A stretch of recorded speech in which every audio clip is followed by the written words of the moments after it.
Have you ever found yourself wondering why fearful avoidants seemingly are all in one day into a relationship and wear their heart on their sleeve? And then another day they pull back, they shut down, they even push you away. Well, if you are the fearful avoidant listening to this or the loved one of a fearful avoidant, there are actually really big reasons why this is happening. And my hope is that from this video here today, either as the fearful avoidant, you can finally put words and understanding to your emotions, to the things that are really hard on you in relationships, and figure out how to better navigate them. Or if you're the loved one of a fearful avoidant listening, you'll start to finally understand what their big core fears and triggers are in relationships so that you can learn to understand the best ways to navigate this in order to keep growing together in a relationship instead of growing apart. Because similar to how this happens with a dismissive avoidant, fearful avoidants are basically operating in this balance between their feelings minus their fears. And when those fears get really big, really loud, they may push a person away as far as possible as a subconscious strategy to push the painful feelings and triggers that they're feeling around that person as far away as possible. But of course, over time, that can harm a relationship or cause it to be sabotaged or destruct. So, we are going to talk about the major fears that fearful avoidants experience in a relationship that cause them to pull away, lose interest, how you can best navigate them, either as the fearful avoidant yourself or their loved ones. And we'll even talk about where these things come from to begin with.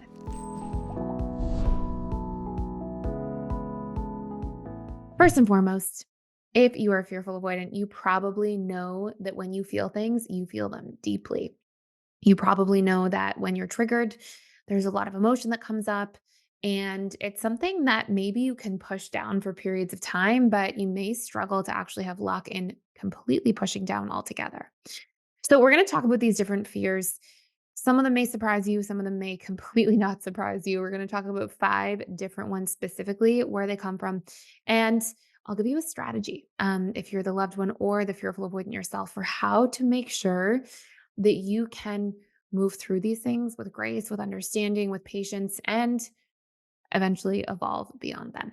So, first major fear that you'll see that actually comes up a lot is the I am unworthy fear or wound in a relationship. And a lot of why this wound comes up the most is because fearful avoidant attachment styles have this deep underlying feeling that they have to earn their worth in the world. Unfortunately, a lot of fearful avoidants basically got loved in a way where it felt like they had to earn approval all the time to receive love.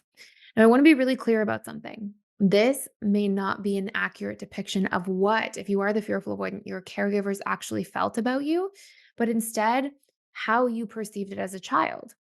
So let's just look at some really common examples.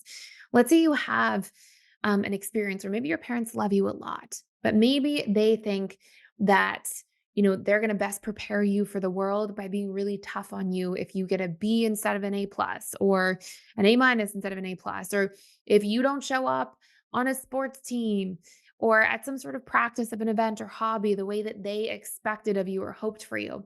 And they may think that this is them like condition you to be strong and better. And in some cases, it may actually have that impact. But let's say that your parents also have their own trauma that they are loving through.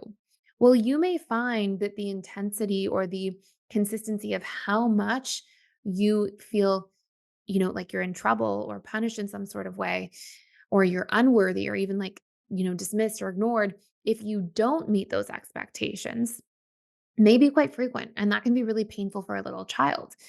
And you may also find on the flip side of that that you seem to get love or reward the most when you do meet those expectations.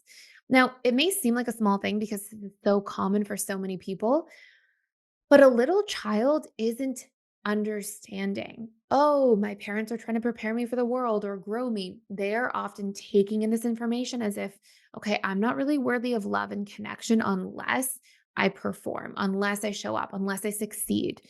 And so, over time, especially if there's a lot of repetition and emotion of this, over time, this child is going to grow up to think that I will only be loved for what I do or how I achieve or perform, not for who I am. And as a result of this huge fear gets triggered in relationships, or when fearful avoidants get close to people, they may find that they're tracking, like, am I earning my worth in this relationship? Am I doing enough? Am I showing up in the right way? And instead of allowing people to be let into their inner world, instead of allowing people to truly see them, instead of allowing people to support them or understand when they have fears or flaws, and for that to be a normal part of a relationship, is that we accept those things about each other. Instead, fearful avoidant may go out of their way to really try to be perfect in a lot of cases and constantly feel like there's this pressure in the background to earn their worth when it comes to love or connection of any sort. And so this is such a big fear for a fearful avoidant, and often they won't share that, right? They'll keep that in, they'll hold that down, and they'll go through these behavioral patterns, and if they feel like they can't earn their worth, they can feel a lot of shame around that. So that is a huge number one fear. We'll talk about how to mitigate these things at the end. We have 5 in total. Number 2, I am abandoned. This one's pretty self-explanatory. We talk about this a lot on this channel. Fearful avoidants they share in the anxious side of the attachment continuum. They have an anxious side and the avoidant side. They have an avoidant side, right? So they'll often pinball back and forth between fearing abandonment and fearing being trapped, which is fear number 3. And so what you'll see is when they fear being abandoned, they may hold on way tighter and mimic what an anxious attachment style would do, but they may also push people away, right? This is one of the big differences between an anxious attachment style and a fearful avoidant is that you may see the fearful avoidant actively shut down when they fear abandonment. They don't want somebody to have this much power over their emotions or how they feel. They may even pull away when they're fearing somebody may abandon them. So that's a huge piece. Number 3, and by the way, these are not in any particular order or hierarchy. These are all just 5 really big fears that they feel. The fear of betrayal. Okay. So the fear of betrayal is so big for a lot of fearful avoidance. And oftentimes they are constantly coping from this fear by just being hyper vigilant about everything. They're always reading between the lines, looking for incongruencies, looking for things that don't seemingly perfectly add up. And when they don't, or there's any incongruency, instead of going into it being like, oh, maybe there's some information I'm missing, or let me hash it out with them. Maybe there's something I don't understand. Instead, fearful avoidants tend to jump to this worst case scenario, fearing that the person cannot be trusted at all and absolutely is betraying them or has betrayed them. And of course, this becomes a really painful thing that can cause them to shut down completely and push people away in kind of an ice cold manner. The next thing we'll see is the I am trapped core wound, right? This big trapped core wound, fear of being engulfed, fear of losing their sense of self when they get into a relationship with somebody else. And this usually comes from having a history of enmeshment. And if there's a history of enmeshment, you may find that somebody absolutely fears being engulfed, being too close, being pressured to move too quickly in the relationship or commit to something that could be the wrong thing. And that is the I am trapped core wound. Now, I'm going to go into what you can do. We still have the last core wound here, but it's our big, a core wound, core fear can be used interchangeably. And then we're going to talk about what you can do in this relationship. So the next one is I am helpless. Fearful avoidants get really afraid. This is often one of the most hidden core wounds, but one of the biggest ones for fearful avoidance. They get terrified that they will rely on somebody else who cannot meet their needs or give what they're looking for. And then they're going to end up in a situation where they relied on somebody and they are just simply helpless. There's nothing they can do. And in that particular case, that is a very scary thing for fearful avoidance. They may go way out of their way to be so self sufficient or to never have to rely on anybody, all as mechanisms to avoid having to feel a sense of helplessness that can come from the vulnerability of relying on people. So, what do? What are some ways to mitigate this so that these fears do not have to be a downfall or a destruction of a relationship? Well, I will tell you, um, 2 really powerful things that you can start with that can start getting results very quickly. If you want to do a deeper dive into this topic, one of the best things I recommend doing is going in. You can check out a course fully for free for a limited time. It's called the Emotional Mastery and Belief Reprogramming course. And it's about how to recondition these core fears so that they're not living in your subconscious mind any longer. And I'll put a link to check that out fully for free just for a limited time. Now, if you're the partner or loved one of a fearful avoidant, or if you're the fearful avoidant, you can ask for this. To counteract the fear of betrayal, it helps so much in a relationship if we have things that bring trust. What are those things? Consistency. Okay. So somebody can't like date you and then fall off the face of the earth for 2 weeks at a time. That's inconsistent and that will cause there to be betrayal wounds activated.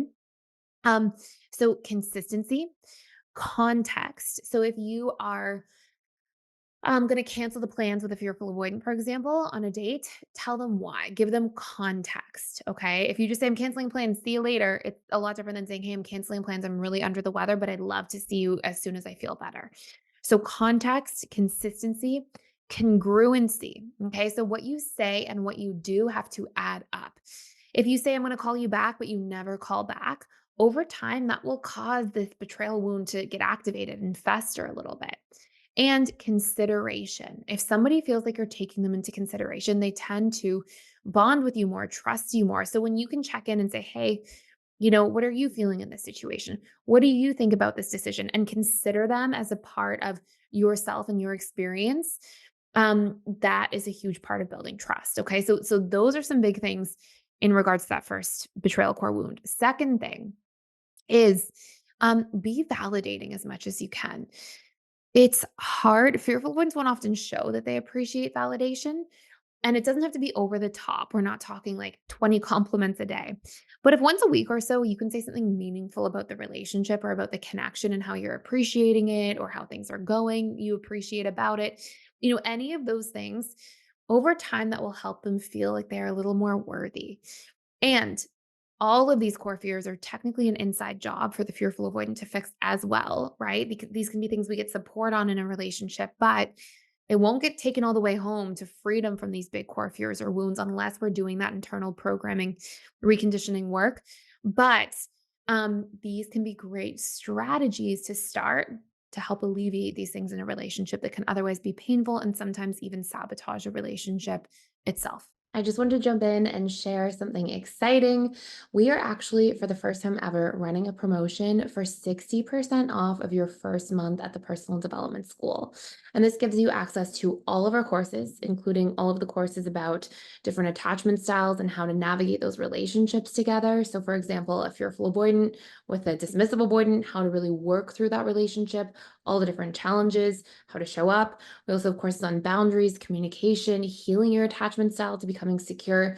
So many different courses in there. But on top of that, I'm in there 3 days a week doing live webinars. So you can come in, ask me any questions that you have at any time, and I will be there to support you. And I'd love to chat with you. And we actually have trained coaches and facilitators who are in there all other days of the week except for Sunday. And there are community support events through them. There are webinars with them, smaller classes. So you have so much extra support in really integrating all of the materials and work in there. And I will say, as excited I am about the YouTube videos that we get to put out every single day, just because of the length of the courses and content, they're so much better than our YouTube content because you can go into so much more depth. There's workbooks, worksheets, and tons of support. So if you want to check it out and actually get 60% off of your first month for only $39 at the Personal Development School, I will put a link to access that down below. So I hope this gives you some good context. I hope this makes sense to you today listening. If you're enjoying the channel, please like, share, and subscribe. I would super love to have you come back and watch our daily videos on a regular basis. And again, you can check out the course fully for free for a limited time if you want to do some deep diving into how to recondition or reprogram the subconscious mind. Thank you so much for watching, and I will see you in tomorrow's video.